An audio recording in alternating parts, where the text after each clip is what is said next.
Good evening, candidates and audience members. It's great to see a full house for this candidate forum. Thank you all for turning out.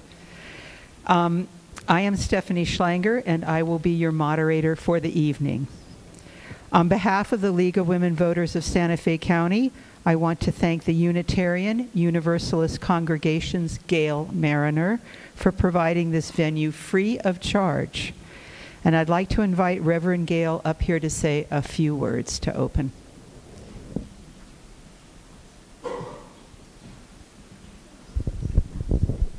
Thank you and welcome everyone. It is wonderful having you here this evening. Welcome to the esteemed candidates for the City Council, and especially welcome to the League of Women Voters. Unitarian Universalists are guided by values and principles, and our fifth principle happens to affirm, and I quote, the right of conscience and the use of democratic process in our congregations and in the community at large. So hosting the League, the gold standard of nonpartisan voter education and support, is an honor. Every congregation I have served in for the past 30 years has been full of League members. I thought it was because of that fifth principle I just shared with you. Or maybe because Susan B. Anthony was a Unitarian. But I just discovered this evening, when I was doing a little homework, that Carrie Chapman Catt, who knows who Carrie Chapman Catt is, the founder of the League of Women Voters and an ardent advocate for women's rights and for world peace, happened to be a Unitarian as well. So, knowing that, we have been walking together and working on the same projects for over 105 years now, because that's how old you guys are as an organization. And I want to say, welcome home. It's great having you here. Thank you so much.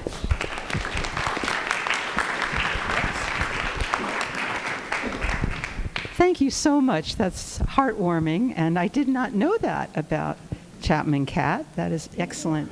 That's excellent, excellent.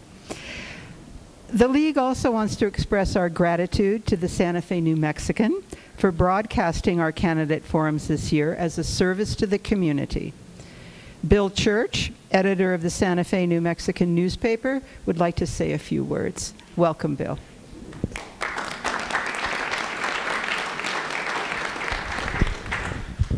Obviously, Reverend Gail has a little bit more experience on how to get up the steps and not trip over the cords.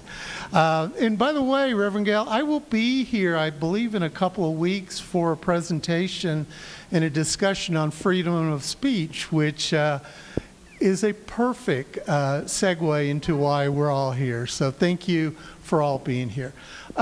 First, I want to thank the candidates. This is like speed dating beyond anything y'all had ever experienced. And I want to thank all of you. It is Tuesday. You are here dealing with what we call Santa Fe rush hour traffic, hint, hint, to be here to help part of the process. It is clear that there's a lot of interest in this election, and we are always honored to work with the League of Women Voters for the guide that they put out, which we are in the process right now of doing our work to make sure that it gets distributed, but also the diligence of the volunteers of the League of Women Voters. And I want to particularly thank Kelly Davis, who has been meeting with me and keeping me honest for most of this summer to make sure that this event takes place. You can see the live stream on our site. This is my only plug. Even if you're here, it'll be there later on. So thank you so much for being here, and we are honored to be one of the partners. Thank you, Bill. Thank you, Bill. This is a long-time partnership with the Santa Fe New Mexican, and we appreciate it. The League, as I think Henry was saying earlier, is committed to civil discourse. The candidates have agreed to follow the League protocols for candidate forums, including respecting the time limits for their responses, not engaging in crosstalk or criticizing another candidate, and being mutually respectful even when they disagree. The questions we ask will be selected or have been selected by our screening panel to focus on the issues that seem to generate the most interest. Questions that are similar have been consolidated, and questions that are directed to one candidate or contain a personal attack have been eliminated. Due to time constraints, not all questions can be answered, but we invite you to stay after the forum to talk with the candidates if they will be so kind as to spend a little time afterwards. We have gotten so many questions that we are now full of. We will not really be able to take any more for the next hour and a half. So thank you very much for having submitted your questions. Our timekeeper, Mary Shrubin, who's sitting in the front here, will let the candidates know when they have 30 seconds left to answer their question, and she will hold up a yellow warning sign. And when your time is up, she will hold up the red stop sign. At that point, I beg you to wind up your responses immediately so that I don't have to interrupt. I appreciate that very much. Thank you. In the interest of time, please save your applause until the end of the forum. Before I introduce the candidates, I'd like to review the responsibilities of the Santa Fe City Councilors. The City Council is the city's primary legislative body. It is responsible for adopting the city budget, levying taxes, and making or amending city laws, policies, and ordinances. Each of the 4 city council districts elects 2 city councilors to staggered 4-year terms. Candidates must be registered voters who reside within the district from which they are running. Tonight, there are 2 districts represented here, 1 and 2. Most questions will be addressed to all candidates, but there may be some for District 1 or District 2, and I will indicate that if that is the case. We will begin with 1-minute opening statements by the candidates, and we will conclude with 1-minute opening statements. So, let's get on with it. First, we are going to hear from District Candidate David Montoya with his opening remarks. I'm David Montoya, and I'm running for City Council District Number 1. A lot of people ask me why I'm running, and to be perfectly honest with you, I got really tired of watching the news every night and seeing what's happened to our country and what's happening to our democracy. And although I can't do anything about what's happening in DC, I sure can do something about what's happening in my backyard. I'm the son of civil rights leaders. You know, my first act of defiance was going to the grocery store and looking for the lettuce or the grapes or the strawberries that had the United Farm Worker sign on the back of it. And I have lived that way ever since. I'm a veteran. I did 3 tours in Iraq. I worked for U.S. Senator Bingaman in D.C. and President Obama in D.C. as well. Right now, I'm involved in Zozobra. I'm also a member of the Fiesta Council, and I'm a volunteer firefighter. It's always been about service. It's always been about leaving things better than when you found it. And I really want to make my term in City Council to make a difference and to do whatever we can to Trump-proof our city. Thank you.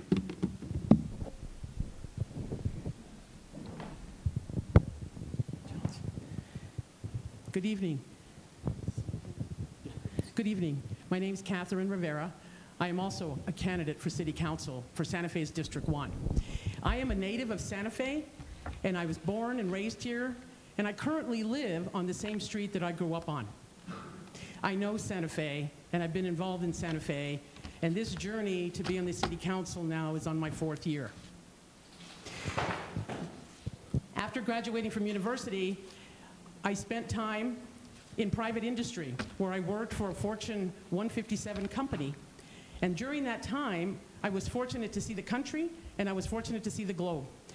That time has me in business operations where I have specialty and skill in internal audits, negotiations, contracts, budgeting, and especially budgets for complex projects. I look forward to this evening's conversation. Thank you.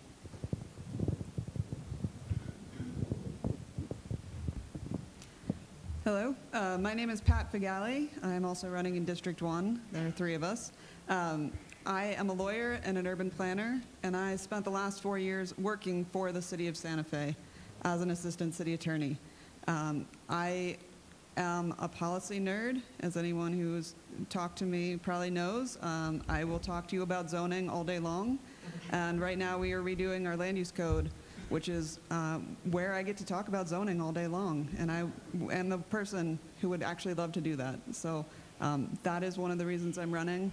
I am not from Santa Fe. My parents who are here, they're immigrants.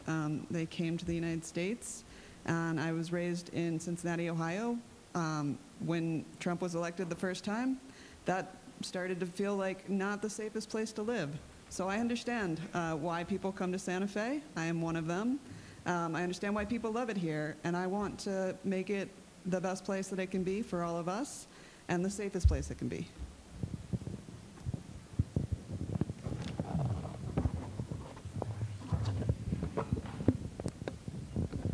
Okay, can everybody hear me back there? Okay. My name is Paul Bustamante, and I'm running for City Council here in District 2. I was born and raised in Albuquerque. I graduated from West Mesa High School, and like I'd like to say, please don't hold that against me. My family has a long history here in Santa Fe and a long history of public service. I had many uncles in the military. My dad is a retired firefighter from Albuquerque Fire. My brother is a police officer in Rio Rancho, and I was a priest in Albuquerque.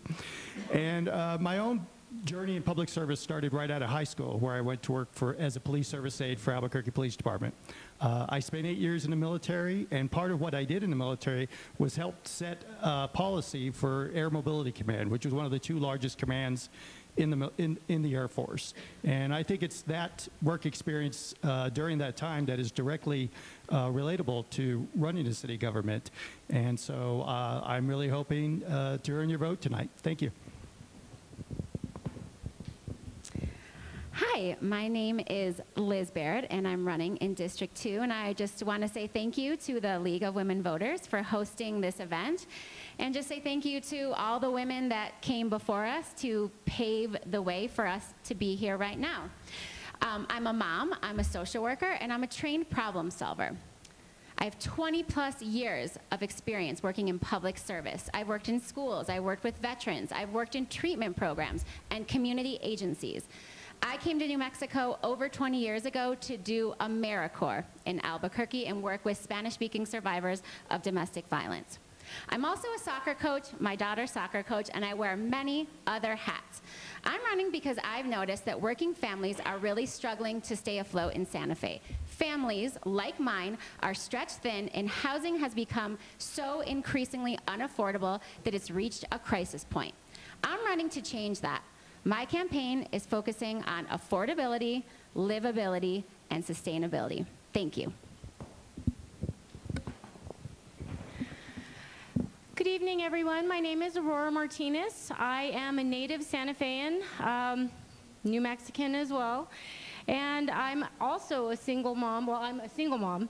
And I'm raising my son in my grandfather's adobe home that he built with my father and my uncles. I do come from a family of veterans. I also have about 20 years in policy making, grant writing, social work, you name it. I have been doing this for quite some time, and I'm really excited to bring my skills to Santa Fe. I really want to bring the voice back to the people. That is why I'm running. We have had less and less over the last 8 years of our voices being heard of what we need and want in this city. I want to do that for you. I want to fight for you. I want to listen, and I want to learn. Thank you. Hello, my name is Leroy Trujillo. I have a background in business, industry, logistics, and analytics.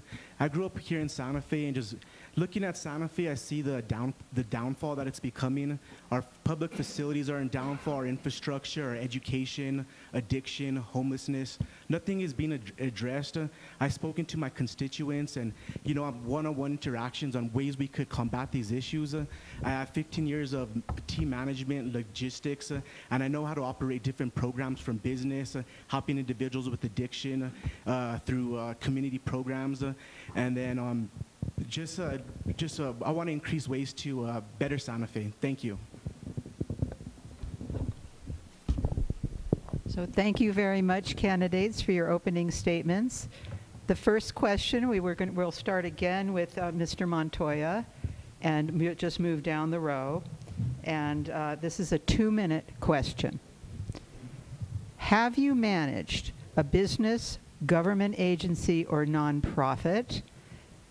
Please give the position, number of people supervised, and length of time you had that position, and whether you had input into the budget for your staff or entity. Mr. Montoya, we'll begin with you. Just trying to pick which one. I have over 30 years of policy and public experience behind me. And probably what I would say is my time at the VA is probably the highest level position I've ever held. I was a Deputy Assistant Secretary of the VA for Intergovernmental Affairs. And specifically, my responsibility was handling portfolios of veteran homelessness nationally, indigenous health care across the nation, and our relations with foreign governments, and our relations with the states and municipal governments. Things like standing up veterans courts, which is an alternative justice program for veterans, so that they don't go to jail right away, so that they actually get their problems, whether they're mental health or substance abuse, addressed instead of sentencing. Transforming the entire VA homelessness project from something that the VA would execute, which the VA does a lot of things well, solving homelessness is not one of them, to changing it into a grant program. That $850 million grant program reduced veteran homelessness by almost 40% in the year that I was there. So the people that I supervised probably about 30 people, mostly civil servants, and my relations with the state veterans, Director of Veterans Affairs, were something that I really went out there and met and visited with all of them so that we could align our policies at the VA on the healthcare side and also on the benefit side in order to improve delivery to veterans. So it really is my passion. So that's that experience. Thank you. Ms. Rivera? Thank you for the question. As I mentioned earlier, I spent 33 years in private industry working for a Fortune 157 company. During that time, I spent all of that time in the business operations environment. That took me through the country with leading small teams of 10 to 25 people to ultimately having a national role and global integration role. In the national role, I was director and I was responsible for a staff of 300 throughout the country, and we were also a part of a global team that did systems integration throughout the globe. We were coordinating with other global teams throughout the globe, Europe and Asia, and during that time, I was one of the key leaders, part of the dream team that supervised many of the American task forces and task teams driving for the system improvements. Throughout that career, I also spent time in that same company doing acquisitions, mergers and acquisitions, where we were assigned small teams to go out and do due diligence on existing companies where we had to look at their financials, we had to come up with the contracts, we had to assign what staff we were going to keep and what staff we were going to reassign. So it ran the gamut of all business operations, from financial to contractual to vendor management to HR and the like. So the answer, I've had teams that I've led from 10 to 15 people. I've led the country for 300 people and was part of thousands where we had a 1,000 force that did the global integrations. Thank you. Thank you, Ms. Rivera. Ms. Figali. Thank you for the question. So despite being a lawyer, I have a very sort of eclectic work history. I have been a business owner in several different capacities. I've renovated a building that was then used as an office building. I had staff for that building. I've co-owned a store, a retail store that had staff in that. And then I've owned my own law practice for many years. I've also done a lot of volunteering. I coordinated a big fundraising event back in Cincinnati where there were movies shown in the park. So that was dozens of volunteers that were necessary to put that together. And then here at the city, I have worked with outside counsel when I was a staff attorney. I've worked with departments, staff in those departments, and in the legislative office as well. So I have also, I'm in a band, and that involves coordinating people in a way that is often a little unpredictable. So a lot of different experiences and a lot of different kinds of oversight. Thank you. Mr. Bustamante. So right now I'm a stay-at-home dad, which is an awesome job with my 9-year-old daughter. But before that, I've had about 24 years experience working for the government, both at the city level and at the federal level. And one of the things I did during that time as a staff sergeant in the United States Air Force is I was assigned to U.S. Transportation Command. And during that time, it was right before Y2K, we set one of the largest computer testing operations in well, the history during the time that I was in there. And this required coordinating huge operation across all branches of the military. So I'm familiar with setting up large-scale operations. I received a medal for that, Joint Service Achievement Medal. I've also worked at the laboratory, Los Alamos, thank you.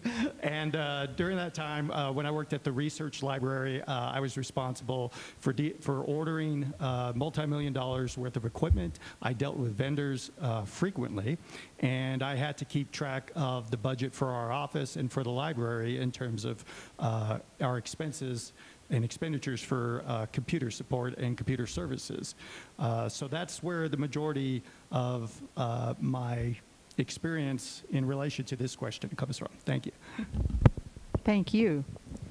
Ms. Barrett. Okay, so my answer might sound a little different. First and foremost, I'm a mom, so I manage the household, I manage the budget, I manage the hubby, just kidding, little joke there. I manage the kids, so I think that gives me some experience there. Also, I work in a school, I've worked at nonprofits, so I've managed a caseload of 65 kids with IEPs, with disabilities, while also being the school counselor, while also running the student wellness team that monitored the truancy and attendance of 350 students and the well-being of those students and getting them resources, whether it be food, coats, other kinds of necessities. I also started a sports program at my old school and my new school, Special Olympics Unified Schools program, where students with and without disabilities play sports together, because that did not exist before in the schools. So thank you. Thank you. Ms. Martinez. I actually do have quite a bit of experience with state government, federal government, and city government. What I do in my business right now, what I started with my partner was we basically go into state agencies, most of them. We teach them how to be compliant with the budget that they have. We teach them how to understand the policies and regulations that they already have. These state agencies usually they're not doing so well in their programs. So we try to bring this to a little bit more plain spoken so that way the employees can understand. We also write policies, and then we also get them to the point where they can grant fund. So usually what that means with grant funding is budget has to be extremely followed to a T, especially federal funding.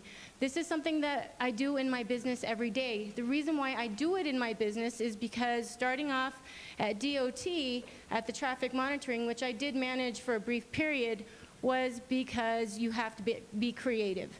Creative in the sense that at the time, there was $40,000 for this program. This is the program that does the data analysis to fix our roads. The state gives us that money to fix our roads. So we needed more money. Dealing with the counters, they're about $300 million, and we needed to come up with more money. So we had to learn how to write grants, we had to follow them, do our budget, and we also oversaw all of the road crew. Then at DFA, after that, I did the same thing. I taught state agencies and local governments how to do this very thing that City Council does. So I do have that experience. Thank you. Thank you. And Mr. Trujillo.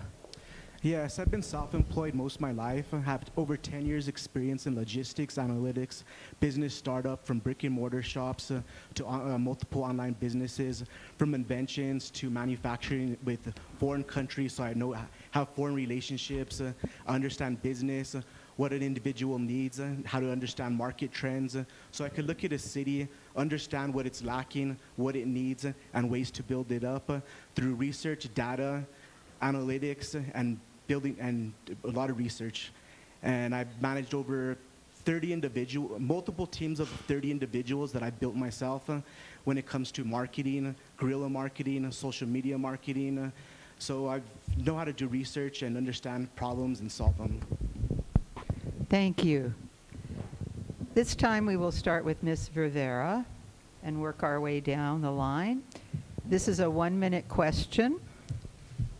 What are your top 5 priorities for Santa Fe city budget? Top 5 priorities for Santa Fe city budget. What I've mentioned to many is that I think the #1 expense that we're going to have to plan for and address is the water treatment plant.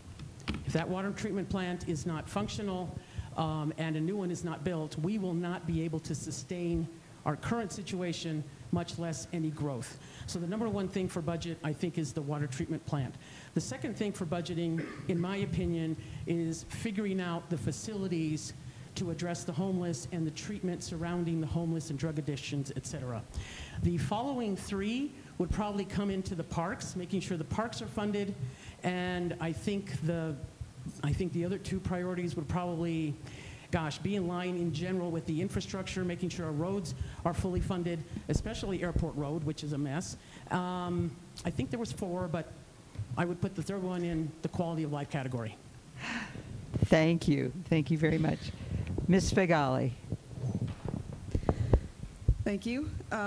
So as far as where the money would go, I think #1, roads and infrastructure is something that we all know needs to be addressed. So filling potholes, making our sidewalks usable, that is top priority. Water treatment plant, I agree with Catherine, that is it's going to be a big expense, and it's really important, because if we don't have a water treatment plant, we don't have a city. We can't live here. So that has to be high on the list.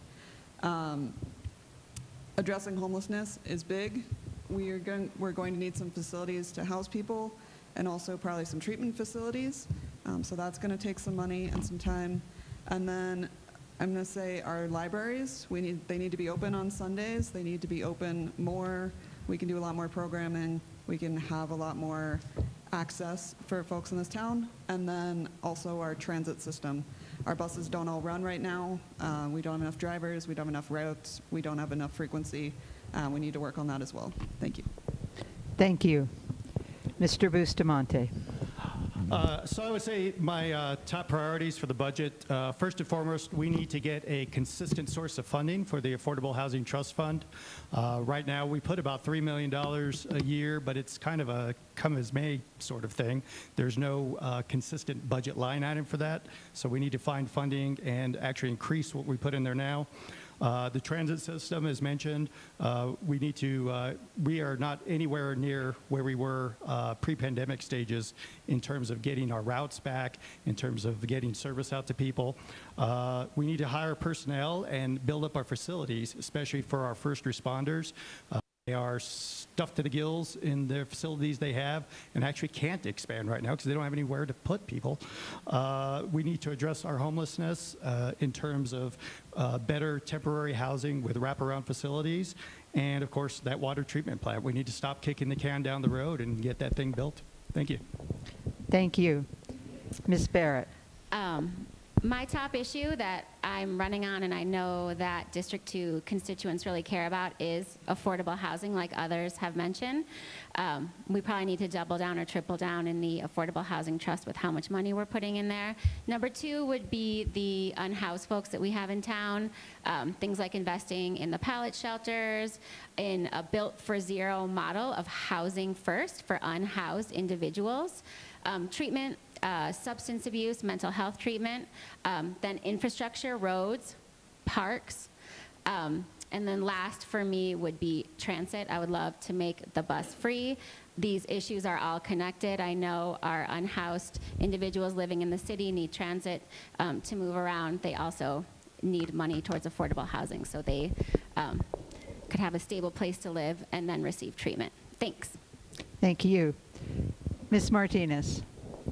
Housing is probably the first and foremost due to it's all interconnected. Homelessness, we have so many city workers right now that are on the brink of actually being evicted.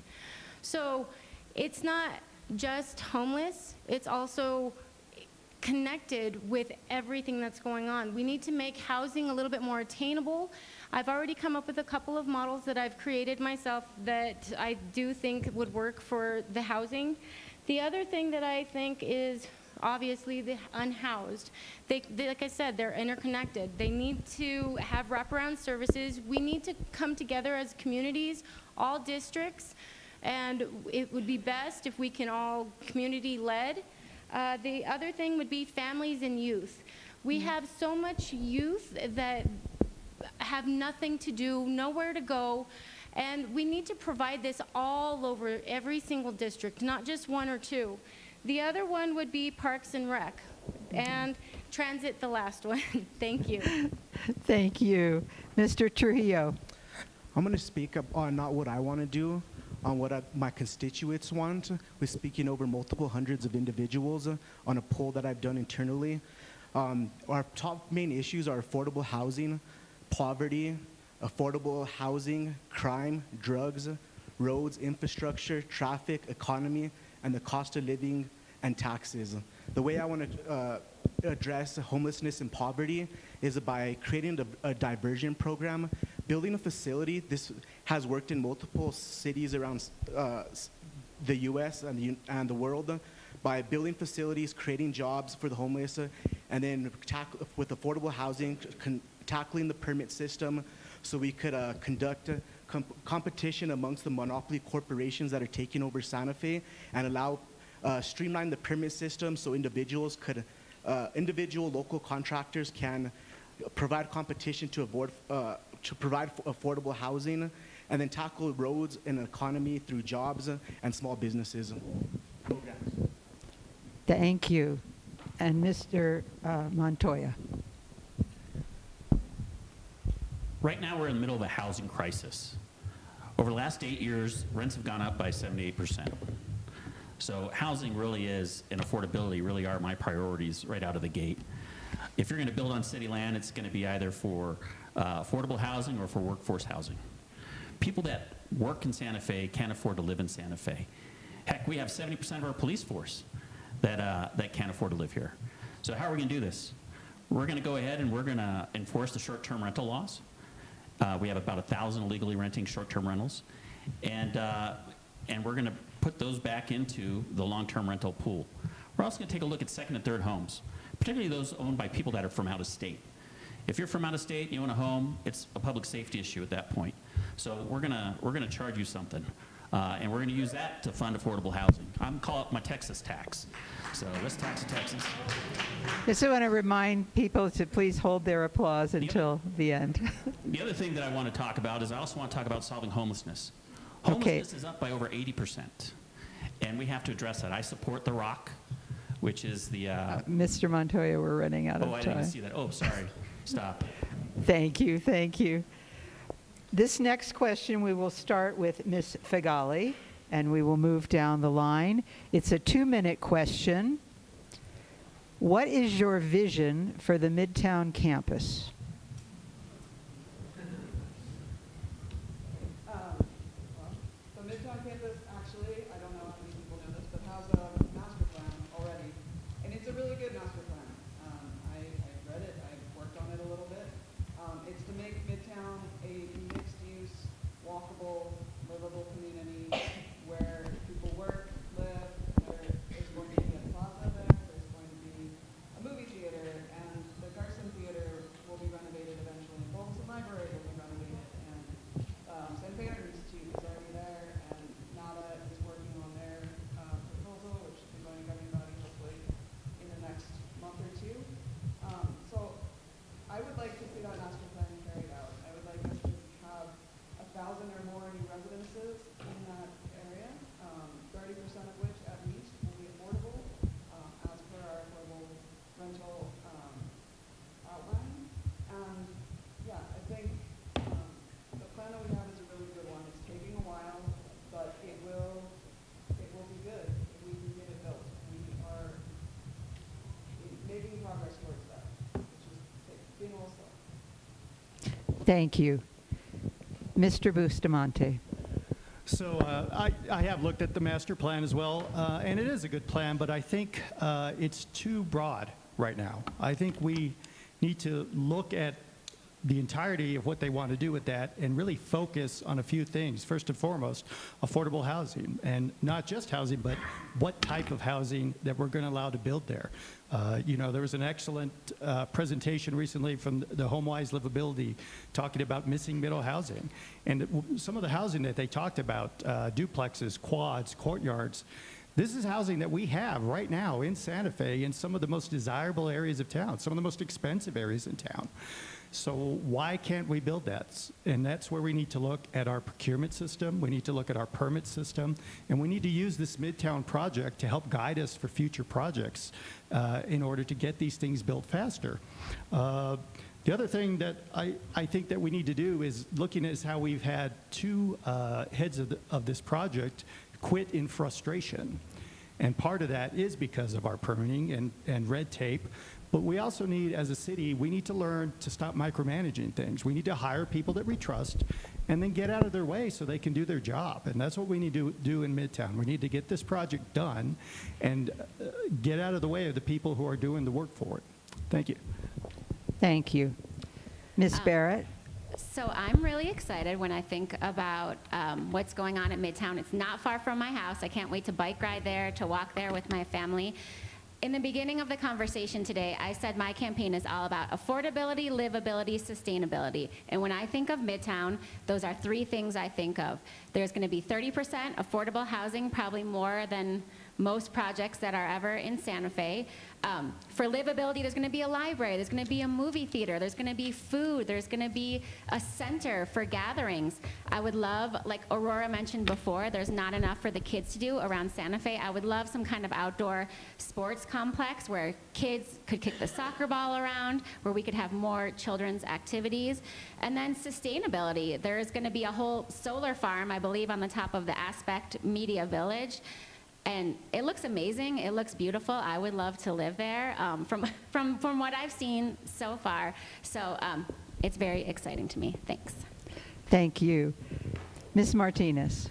So going door to door in my neighborhood and areas like it, I have a lot to say because the people in these areas that live right by Midtown have pretty much said they didn't want the master plan. They didn't ask for that master plan. They wanted more housing for people, and not just apartments. They wanted casitas. They wanted places where their children can play in the front yard or the backyard. They felt like they didn't have a voice. This was something that I think that we need to come back to, is where are the people, what are they saying? When are we going to listen to everybody? These are people that live in the neighborhood. This is going to change their whole entire community. It could even cause displacement. So I really do think that we need to come back to the table a little bit and ask the people that are living in these surrounding neighborhoods what they want. We also have MRC, so this is a great time where we have the opportunity to build real workforce housing for people who run the city day to day. They are essential. They're not just firefighters, they're not just policemen, they're teachers, they're caseworkers, they're behavioral health. We need more housing for the people who run the city day to day. This is a perfect opportunity for it. Thank you. Thank you. Mr. Trujillo. When it comes to Midtown Campus, this isn't about my vision. This is about your vision. I spoke to hundreds of constituents within the area, and I did an internal poll, and 99% of individuals would like to use the facility for themselves, such as using the gym, the pool, the library, the weight room, and the other facilities that the building has to offer. And the 1% that I spoke with, they want to turn it into a homeless camp. And then the other 99% that I've spoke with, they said they do not want it. They do not want affordable housing, and they do not want low-income housing there, because it's right next to the middle school, it's right next to the high school, the library, and right now, as it resides with the low-income project right now, that's right there. It's causing a lot of problems with the neighborhoods. Individuals are going walking up and down the Greenbelt. It's right. The Greenbelt is the arroyo that goes from that area to all the way up to Siringo Road to the trails, and all those constituents have told me the problems that even the couple of low-income housing that is there right now is causing a problem. So like I said, 99% of individuals would like to use the facility, sports for the teens, etc. Thank you. Mr. Montoya. So the Midtown campus provides us with a unique opportunity to really make some change and make a dent in what I like to say is our crisis in affordability. Right now, it's only 30% slated for affordable housing. We need, if you're going to build on city land, if you're going to build on school land, you're going to build on county land, you're going to build residences, 100% either has to be affordable or workforce housing. You only have to drive between here and Albuquerque in the morning or in the afternoon to see the pilgrimage of people that had a forced economic migration out of the city, right? So real estate and home building is artificially inflated. If the city is going to put in infrastructure using bonding and revenue bonds and infrastructure bonds, we're going to be able to reduce the cost of this. I also support keeping Consuelos Place, which is one of the things that works when we're addressing homelessness, where it is right now. I can't say enough about that. But if we're going to go ahead and build homes there, I don't want them to be market rate homes. I want to be homes for workers, for the things that do make Santa Fe great. Whether you're a city worker, a state worker, a cop, or a fireman, those things are important to have folks that actually live here doing those things, and have Santa Feans actually afford to live in Santa Fe. Imagine that concept. And so that really is what we should be achieving with this. And if we're going to build apartments there, I want to see more condos. I believe that home ownership, condominium ownership, is really a path to economic freedom and wealth. And so I really have got to say, I can't say enough about that rents continue to go up. And what we need to do is we need to provide opportunities for home ownership for working people in this town. Thank you. Thank you. Ms. Rivera. I will share with you a vision of something that I saw in the country of Singapore. In Singapore, nobody commutes. Things are built in Singapore in such a way where people work, and there's healthcare, and there's food, and there's shopping, and there's childcare. They live there, they play there, they stay there. It's not a compound, and it's not a project or projects. This is how Singapore works. Singapore's small, it's an island, and they rely on outside folks for resources. The closest vision we're going to have to making something like that happen in Santa Fe is the Midtown campus. So I agree that we have a master plan, and we need to follow some of that master plan. However, I would like to see more affordable units there. I would like to have a better choice of developers who are going to get us to that affordability sooner than later. I would like to see healthcare there. I would like to see childcare there. And I would like to see family-friendly units there. Santa Fe has a unique opportunity in this Midtown campus to do that. The only other place we're going to be able to do something unique like this would be outside in the sprawl in a vacant land. I would like to see Santa Fe take advantage and have something where everybody can live, work, and stay, and it should be affordable. My other suggestion is that Santa Feans should probably be the ones to get first right of refusal to move in to the finished units when they're ready. Thank you. This next question, we're going to start with Mr. Bustamante. It's a fast one. It's a yes or no. Okay?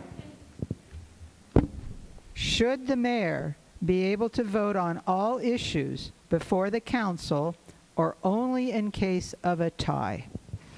Only in case of a tie. How is that? I'm not sure. Yeah, that's it. okay, That's okay. it. That's it. Go, go, go. Case of a tie. Case of a tie. In case of a tie, it depends on city's charter and local laws and policies that are been implemented in front of the council. Your turn. I'd rather have them not vote at all, but yeah, in case of a tie, or give them the veto power. In case of a tie, or if needed for a quorum. Same answer, in case of a tie. Thank you all. That was very orderly. Okay, next question will be a 2-minute question. We're going to start with Ms. Barrett. This question is, forgetting my mic, what is your definition of public safety, and what can the City Council do to improve it? Okay. Well, my definition of public safety comes from a mom perspective. I want, in District 2, my children to be able to walk to their grandparents' house and feel safe. I want them to be able to ride their bikes to Frogurt, right near our house, and feel safe. To walk the Arroyo and feel like they don't have to have a phone with them to call me, just to feel that internal calm that my children can be independent in my city and not have to constantly be worrying. What can we do about that? Well, number one, as I think David mentioned at the beginning, only 30% of our Santa Fe police force reside in Santa Fe. I think that's a problem. I think you should be able to call the police any time of day. And I mentioned this before at another forum.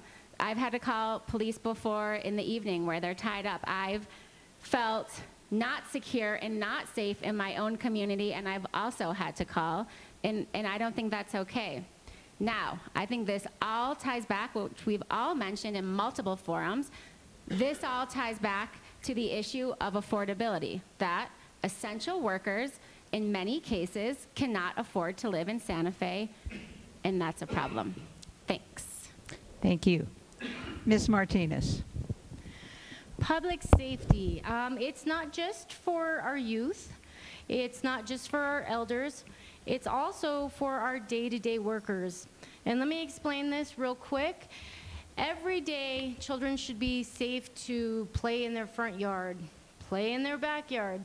I live in the Hopewell Man neighborhood. It is quite, it has high crime. I'm on the public safety committee, so I get these statistics every month. It is quite high. I don't let my son play out there alone.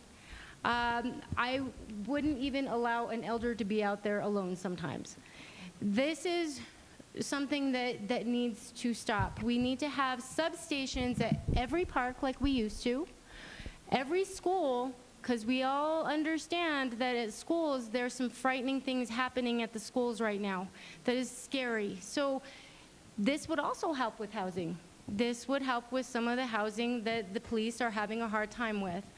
The other thing that I would like to talk about is the everyday worker. Took 5 years for the union to get the signed agreement signed. 5 years that they have been working, not totally covered, not climate covered, and we need to take care of our everyday workers because, again, they run our city. So these are some of the things that I think public safety wise. We need to always be careful about who is working in our neighborhoods, who is living in our neighborhoods, and who we are taking care of. Like I said, I really do believe that bringing back substations is really important to the schools as well and the parks. Thank you. Thank you. Mr. Trujillo. Public safety starts with being interactive with the community and seeing what the community needs and addressing those issues, such as drug houses around our districts, speeding zones, individual attacks on the trails. And the way to do that is, policy and oversight with city councils. If we need certain policies implemented that the community is requesting, work with the police. As a city councilman, I could work with the police to implement certain policies. In budget allocation, if there's certain areas of hot spots in our district that need attending, I could request a budget allocation for these certain areas. And then appointments and approvals, like I said, work with the community, see what you guys need, be interactive with you one-on-one, and and address the issues within a timely manner, and speak with you in a timely manner. And that is it. Thank you. Thank you. Mr. Montoya. This is one of my top priorities, is public safety. And we are also I don't feel safe all the time in Santa Fe. And I don't think a lot of people feel the same way. I think that we are manned at, about 176 police right now. And cities our size have police forces of about 225. So probably when you talk about the immediate things that we would do is we would have to plus up our police force. We'd also have to plus up our alternative response unit so that we could free the police to really respond to crime. Sometimes you actually need a social worker to respond to communities in crisis. And I think that we need to invest in that piece. We also need to invest in technology, traffic cameras, drones. I'm talking about those things that are real force multipliers when you're enforcing the law. Upstream causes, because this didn't happen overnight. Our parks have been neglected, our public spaces are unsafe, there is drug paraphernalia everywhere. We need to clean up our parks. And we need to invest in projects and programs for youth diversion. There isn't enough for young families to do in this city. And so parks, athletics, those things need to be a priority for us as well. Those are the long-term causes of crime. I never got in trouble in high school, at least not too much. My mom could attest to that. She's there in the audience. Because I was always playing sports, or I was always doing activities. We need to provide those opportunities for our citizens. And not just U.S. citizens. We need to be able to have immigrants feel safe when they call the police, feel safe when they call fire, knowing that they're there to help. They're not there to enforce any sort of weird federal law on them. We also need to have 911 and regional emergency center operators that speak Spanish, and always have someone on staff, always have someone on shift, so that we can serve all the people of Santa Fe. That's about it. Thank you. Thank you. Ms. Rivera. I like what a few people up here have said, a few of the candidates have said, that it's about feeling. How safe do you feel in Santa Fe? How safe does anyone feel in Santa Fe, whether you're whatever age you are, or whether you're a local, or whether you're a tourist? I think that feeling means a lot. So to me, public safety is not only a feeling, but it's also a look and feel of this city. One of the big complaints that I've heard in going through the thousands of doors that I've done in District 1 is the concern about the response. Are we getting a response? When do they respond? When don't they respond? But the bigger complaint is the regional center. Folks have called the regional center and they said, why are you calling us with this when there's a homicide happening over there? So the regional center, which is owned by the county, Santa Fe needs to work closely with the county to figure out what better support and customer service are we going to give the citizens of the city and the county? And it starts with that regional center. I will tell you, in speaking to many neighborhoods in District 1, especially off of Bishop's Lodge Road, there are some very questionable things happening at 3 o'clock in the morning. We haven't gotten to the bottom of it yet. We don't know if it's drug trafficking or if it's human trafficking. But there are vans showing up at night, things getting distributed, folks from the neighborhoods are calling it in, and these are not your average neighborhoods, these are gated communities. So the criminals are here, they're taking advantage of these gated communities, and it's causing this big question as to whether Santa Fe has the right technology, has the right staffing, has the right tools to actually look into these situations and make us all feel a little bit safer. Thank you. Ms. Figali. Thank you. As some of my fellow candidates have said, public safety is how you feel. It's how you feel at your home, in your neighborhood, and also when you're out in the community, on our roads and on our streets.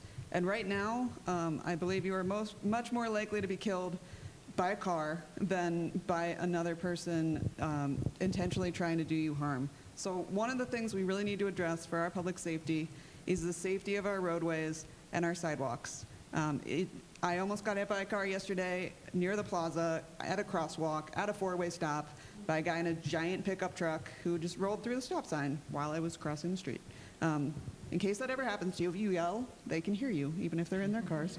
So he heard me and he stopped. But that's a major concern. And you know, if we have kids who are out in their neighborhoods, if we have kids who are trying to get to school by walking or by bike or even by bus, they still need to walk to get somewhere.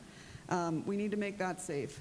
So, you know, we also do have some issues with our police response. We do need to have more traffic enforcement, be that cameras or just officers actually giving speeding tickets and ticketing people for running red lights. And we do need to get more of our alternative response unit. We need them to have more staffing, more hours, more ability to respond. A lot of the things that are tying up police time are things that the alternate response unit could deal with, and that would give the police officers more time to deal with crime and perhaps traffic enforcement if we can't do that by camera. Thank you. Thank you. Mr. Bustamante. So again, yes, it does come down to feel. You know, somebody should feel safe being able to walk the streets at night, especially in and around the plaza or actually any neighborhood. We should be able to feel like we can ride our bikes without taking our lives into our own hands. With my background and my family's background, one of the first things I did when I decided to run was reach out to the chiefs of the fire and the police departments. And so I was able to speak with Chief Moya, Chief Johnson at the fire department. I was able to speak with Chief Joy, Chief Grundler, and Chief Valdez at the police department. And what they said, I asked them all straight out, what can we do as a city to help you better? And it's not going to be a surprise, the #1 answer was affordable housing. And we've addressed that because so many of our first responders can't live in Santa Fe. And there's another thing that is caused by that, and that is a lack of trust between the community and our first responders. When your first responder is your neighbor or your Little League coach, you develop a relationship with them. You know them from seeing them around town, from seeing them at church. And we're not giving our first responders that opportunity. Another thing that was brought up is the lack of facilities. Chief Moya told me that he would love to have a fire station, say near Presbyterian Hospital, somewhere on the south side. We need more firefighters, but he doesn't have anywhere for them to sleep. So we need to expand our facilities. We also need to do that for the police department. Right now, their evidence storage is stuffed like an episode of Hoarders. And that's important because that they have space to get in there, and they have a good inventory tracking system, because we've lost cases because of evidence or lack of evidence. So we really need to help our police department and our fire department by giving them the money they need to expand their facilities so they can provide better service for us. Thank you. Thank you. Thank you all. We're going to take a 5-minute break, and then we'll be back. Stretch your legs. Take a deep breath.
Welcome back. We're going to start this next round with Ms. Martinez, and it's a 2-minute question. What ideas do you have for expanding the availability of affordable housing in Santa Fe? All right, this one is really fun for me. I have actually been working on a model, several models, but this one is where the city would be able to buy a home. We have kind of an issue with water here, so this is why.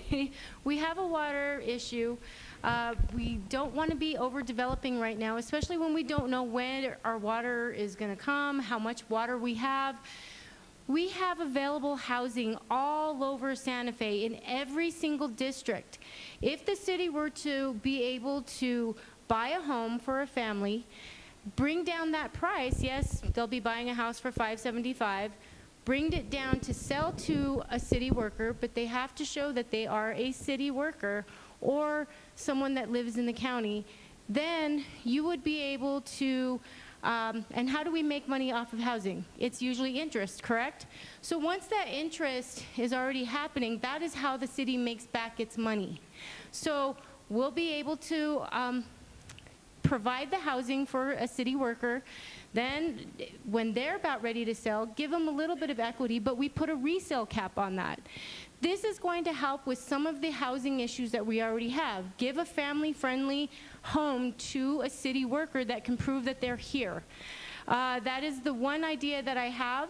The others are for displacement in affordable apartments. I've talked to several workers who are almost ready to be evicted from their home. They're a full-time worker, yet they also have several jobs. So full-time workers, 2 jobs on the side. These are for displacement. We have plenty of apartments that we can temporarily put a house worker so they're not evicted from their home, so they're not homeless and becoming homeless. We can actually take care of our people here by using what we already have. Thank you. Thank you. Mr. Trujillo. Repeat the question one more time. The question is, what ideas do you have for expanding the availability of affordable housing in Santa Fe? This comes back to basic business principles. Having more supply than there is demand, because right now there's more demand than there is supply, and so we need to streamline the permit system so local contractors can build the houses that we need to give these big monopoly corporations taking over Santa Fe. We need to give these local contractors the permits to give a competitive market to lower prices down, and also raise the quality of houses being built. Because right now, from speaking with constituents, contractors, right now the only individuals that are being allowed to build in Santa Fe are big monopoly corporations that are controlling the market and controlling the prices.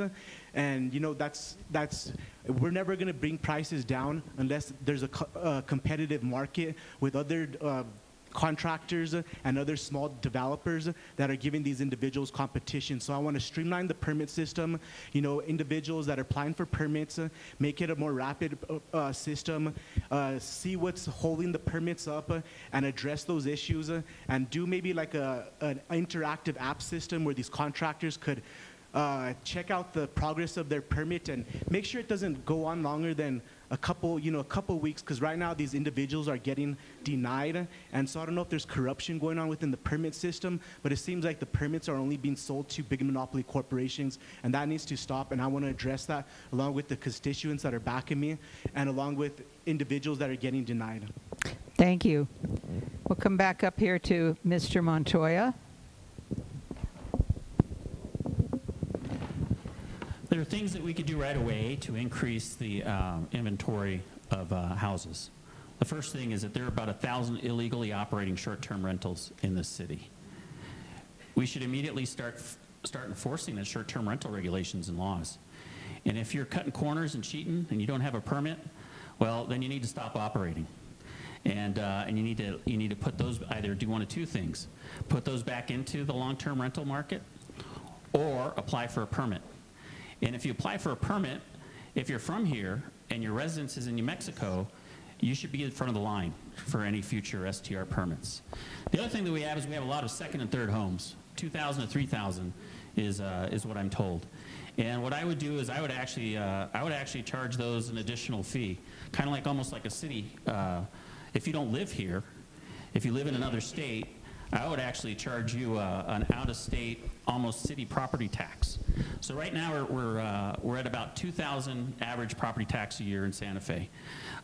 So what that means and what that translates to is if we have 2,000 unoccupied homes and we charge about property tax is about $500 a month, we're going to raise the $10 million that we need to put in the housing fund. So all the proceeds to permitting, all the proceeds to penalties related to operating illegally are going to go directly into our housing fund. The other thing that we need to do is we need to embrace alternate building methods. We need to embrace modular homes. We need to embrace manufactured homes. And we need to put it on city land so that we can drive down the cost of housing. The other thing that we need to do is we need to fast-track permits and projects that are going towards affordable or workforce housing. You shouldn't have to wait 2 years if you're trying to help solve the housing crisis. These are our priorities when we look at development. And we need to be very strict, especially when we're talking about city land, that you're either building an affordable home, if you want to build an apartment complex, they also have to be condos. Okay, I have to stop you there, Mr. Montoya. Ms. Rivera. One of the big questions that I have about affordable housing and the growth of these large-scale developments that are happening is why are some developers only able to give us 24 units out of 244, where another developer is able to give us 240 units, and they're all affordable. Now, affordable means something different to everyone, but you get the idea. What is it about those developers that can give us more units? What are they doing that we cannot do? All of those developers, both of those examples, are out-of-state developers. What is it that the local developers do not know? What is it in their capital stack and financing, in their bag of tricks that they have that we don't have? Santa Fe needs to get to the bottom of that. Santa Fe needs to work with developers that will give us a higher percentage of affordable units. Santa Fe needs to incentivize them to come and build what we need. And I think that is a better start than having 100 development projects out there to only get 100 units. The other issue with Santa Fe is we've got some serious missed opportunities. If any of you remember the Western Scene Motel on Cerrillos Road, it went through a series of issues, family issues, state of disrepair, the property sold for a dime, and we now have a lovely car wash. I have nothing against car washes, but my question is that really what Santa Fe needs? So we have a lot of vacant properties all through town, commercial and residential properties that we need to look at prioritizing to figure out how can we get those units available to the people of Santa Fe. The bigger challenge we're going to have is dealing with the market. You guys are familiar with the saying, it's the economy stupid. Well, it's the market stupid. We cannot change the market, but the question is, how does Santa Fe get in front of that, and how does Santa Fe get first right of refusal for some of these properties? Thank you. Thank you very much. Ms. Figali. Thank you. So this is where our land use code rewrite really comes into focus. Right now we're redoing our general plan, which is our future plan for the city, and we're also redoing the land use development code.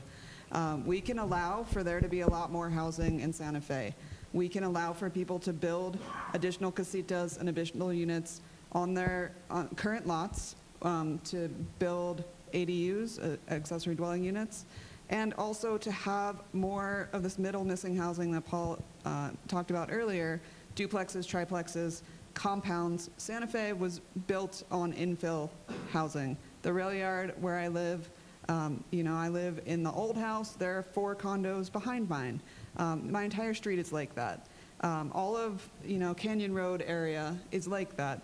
And we don't allow that anymore. And that's part of the reason why we are having such a hard time building inside of the city, because a lot of these lots already have a house on them, but they still have a lot of room. So that's one way we can address that. Another thing that we can do that I don't think anyone has mentioned is that Santa Fe can build, well, Aurora mentioned it a little bit, but we can build employee housing. We can build city housing on city property, rent it to our employees. We know how much money they make. We can rent it to them for a percentage of their income and keep our workforce that works for the city, that works for the public, living in Santa Fe. When I was at the city, I had a lot of coworkers who lived in Chisuke, who lived in Rio Rancho, even some like up in the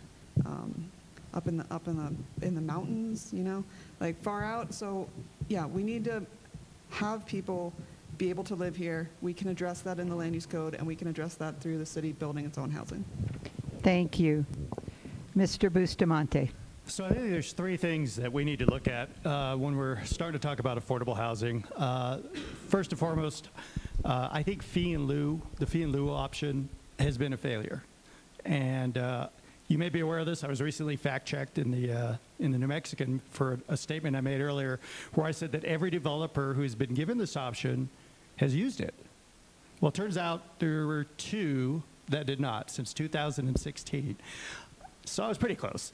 The problem with this is that it's what people think it is. They buy their way out of affordable housing. When they're building a new apartment complex, they're supposed to provide a certain percentage of affordable units. We are not getting these units because they keep using the fee in lieu option. And I've been told by multiple people, well, if you get rid of it, it's going to stifle construction. And my response to them is always, we don't need another gray and white box that nobody can afford to live in. Rents in Santa Fe have continued to rise astronomically. So we need to take a look at this and either get rid of it or make it so expensive an option that developers are going to be hesitant to use it. The other thing we need to look at is short-term rentals. As Mr. Montoya said, as the current city code stands, we're only supposed to have 1,000 within residentially zoned areas. But there's no cap for short-term rentals outside of these areas. So units that are in mixed-term zones, in light industrial zones, we have no cap. If you go to a site called AirDNA, they show well over 2,000 short-term rentals available in Santa Fe right now. And the problem is because we don't enforce it, we can't enforce it. We have 2 people in the office that enforce this right now. And the worst that somebody's going to pay is a $500 fine, and that's on a 3rd offense. So if you're running a short-term rental for 3 or 4 months and raking in a little bit of money, you're not going to care about that. Thank you. Thank you. And Ms. Barrett. Okay, thanks. So I know I've talked about this at a couple other forums, but this affordable housing topic is actually personal for me.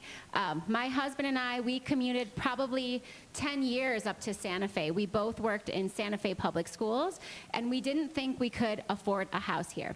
So I know many people here are talking about workforce housing, and that's a part of my story, right? I'm a social worker. I work in the schools.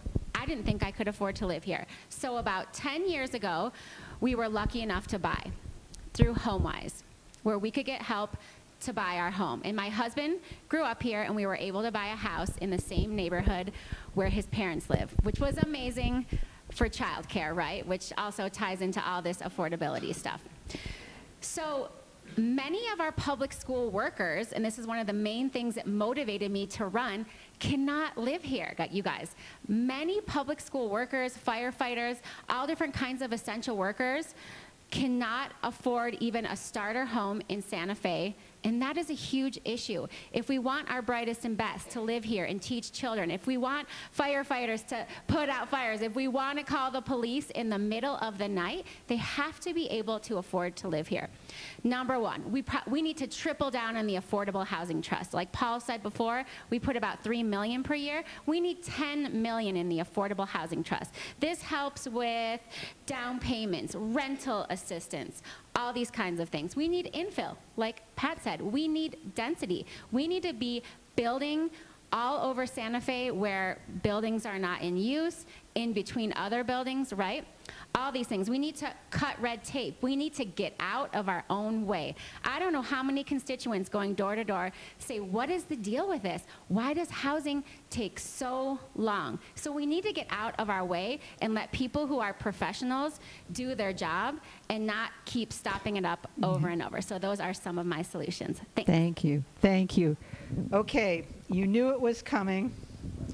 A very short question. Yes, excuse me, very short question. And we'll start with Mr. Trujillo. This will be our last question before the closing statements. What is your position on the obelisk?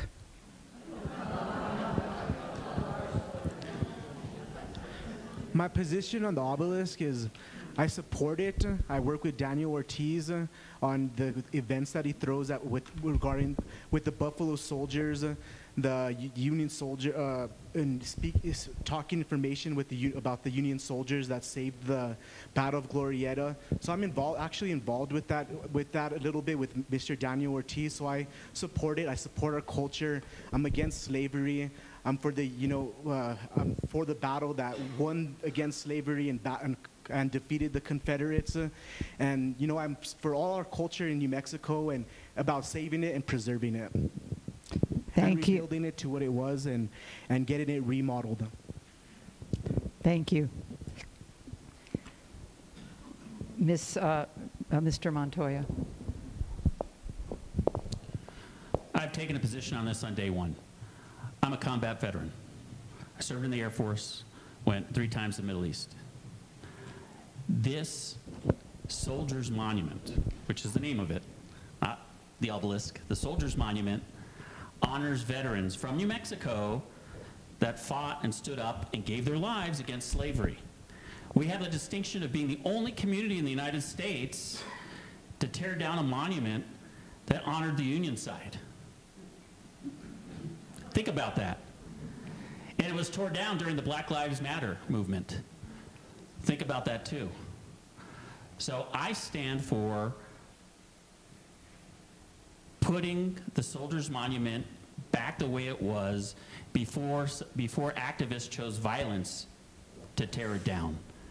In this country, we should never choose violence, especially against a helpless memorial like that, So Okay. I hope that someday, if they ever make a monument or a memorial to the folks that I served with in the military, that my grandkids, who will now afford to live in Santa Fe after we solve this affordability problem, will also stand up for their ancestors, just like I am on this one. History is not pretty. History is ugly. History is not perfect. But we shouldn't destroy our history because we'll be doomed to repeat it. Thank you. Ms. Rivera. I've been blessed to travel internationally, and I will tell you that people recognize Santa Fe. They recognize Santa Fe for being unique and for being historic. And I maintain that Santa Fe should be a leader in all things history. I agree with David Montoya. We are the only city that had a monument to Union soldiers, and it got taken down. I believe it should be resurrected in the same spot, where possible, with additional language, education, verbiage surrounding the area so that people understood how we got there, what it stood for, why it came down, and why Santa Fe chose to be a leader in the history and put it back up. Thank you. Ms. Figali. There is not a consensus for what we should do with the obelisk. So I am not here to, tell people what we should do. I think we still need to be listening to the community and getting voices. But regardless, if we do rebuild it, which my understanding is that the pieces that were there before the actual obelisk has been destroyed, there are pieces missing. If it's going to be put back up the way it was, it would need to be reformed. So if we're going to rebuild an obelisk, I think that it should be done with input and with the help of the community, including the people who disagree with it existing, so that we can make it some kind of healing process.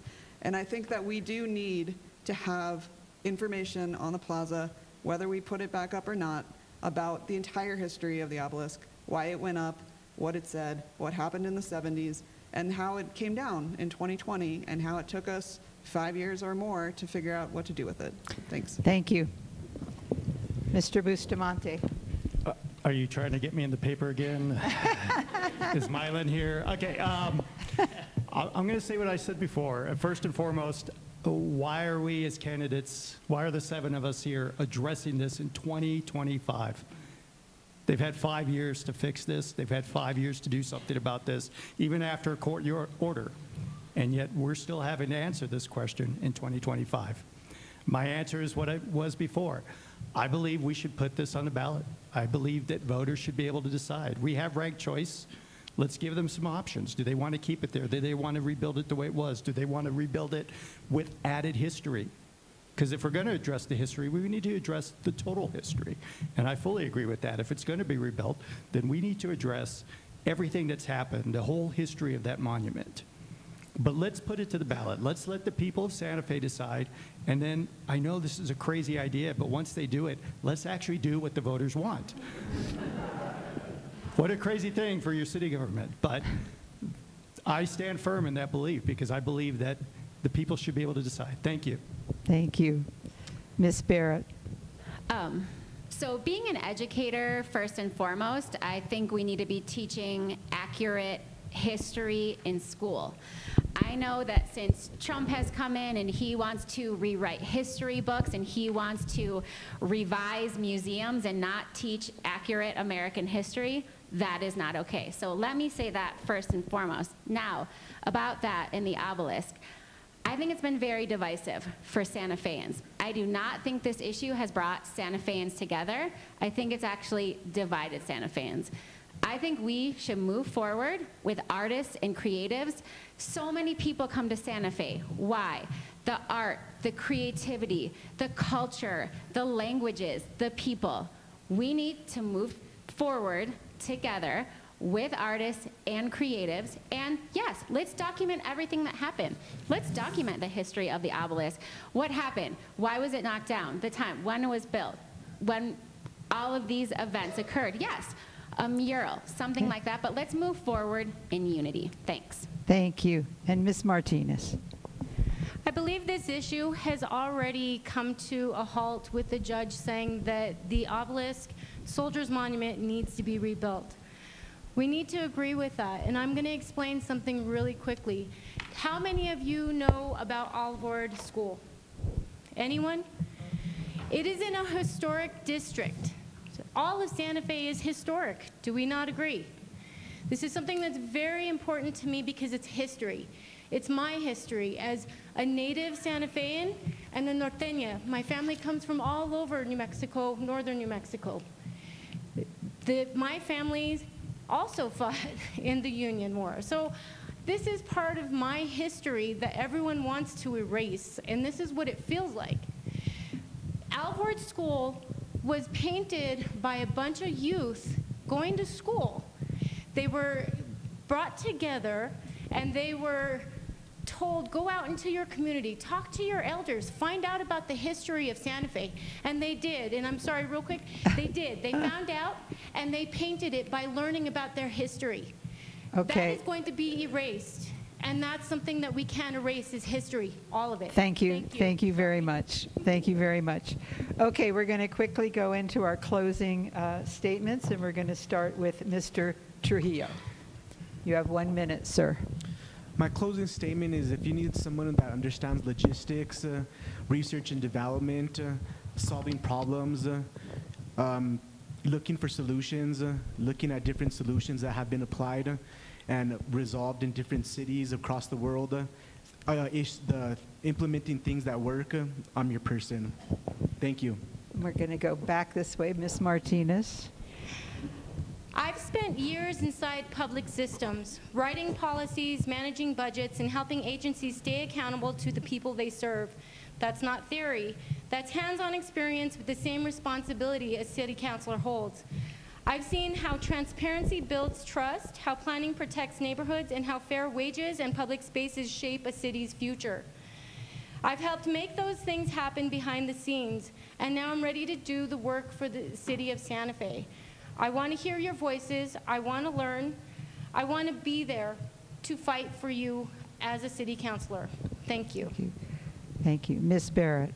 Again, I want to thank the League of Women Voters for hosting this.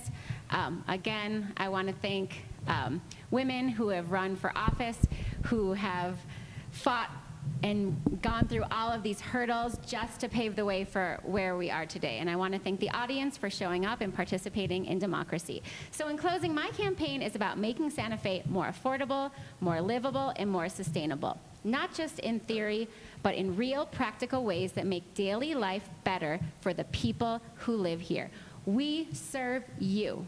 We listen to you. Government should be making your life easier, not harder, like they're trying to do at the national level. I'd love to talk with you. I have a website, LizBarrettForSantaFe.com, if you'd like to check out more of my platform. And again, thanks for being here tonight. Thank you. Mr. Bustamante. So recently they had the mayoral round robin, actually right here in this building. And I met somebody there that night who told me he wanted two things in a candidate. And what he told me really struck home. He said, first, he wants somebody competent. And I'm hoping that I've showed you tonight, through my answers, but also talking about my experience, especially in the military and working at the lab, that I have the skills necessary to do this job. But the other thing he told me, and this really did strike home with me, is he wanted somebody who was going to make government boring again.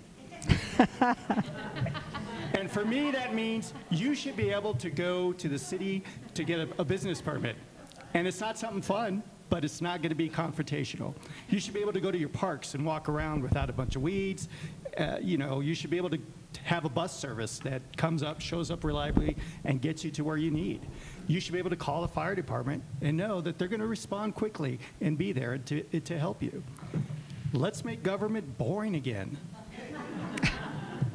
If you want to know more about me, please go to paulforsantafe.com, and so I can show you how boring I want to make this city. Thank you. Thank you. Ms. Figali.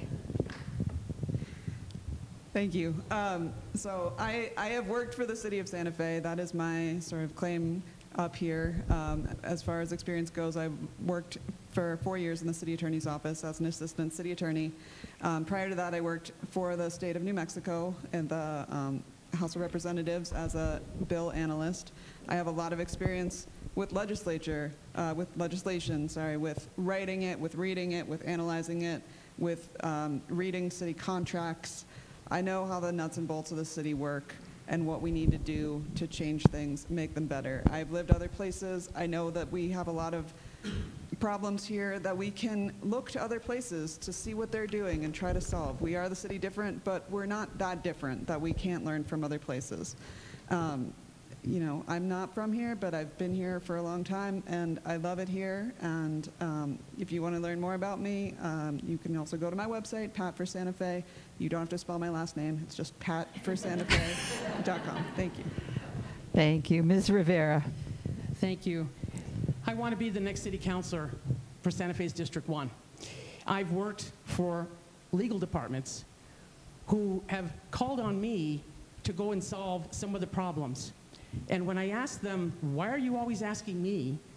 You guys are the attorneys. They said, because you can see beyond the four corners of the document and tell us what's really going on.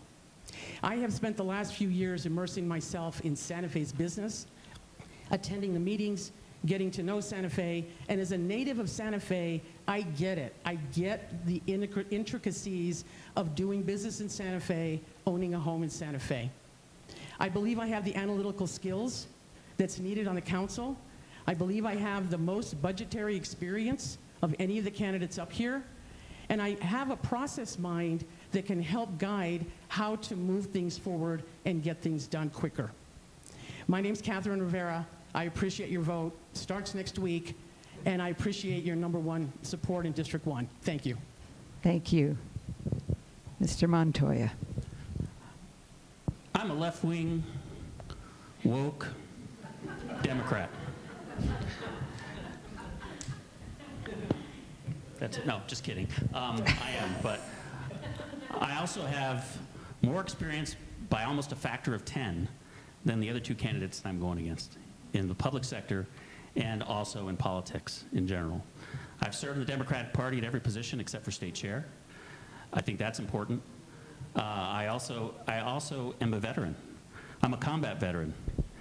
And with the way the world is today and the things that we need to prepare ourselves in terms of Trump-proofing our city, you need to ask yourself, who has the experience? Who's been to war? Because that's what we're in, ladies and gentlemen. We are in a war against totalitarianism. Trump today said that he wanted us to practice on our blue cities. We're about as blue as it gets. So the question you need to ask yourself is, will you stand up again? And my answer is, David Montoya, reporting for duty. Thank you. I hope you all will join me in thanking the candidates.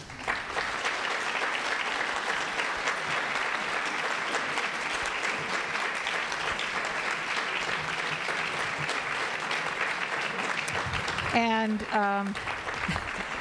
I'd also like to note and thank our co-sponsors this evening, National Organization of Women,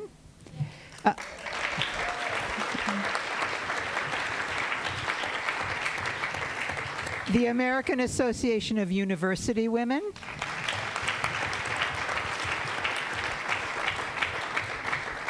the Justice Council of the Universalist Unitarian Congregation of Santa Fe, the National Association of Colored People of Santa Fe,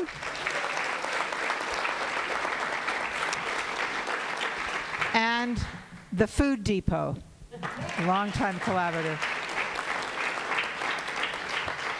Thank you all. You can review tonight's forum on the New Mexicans website, and please vote.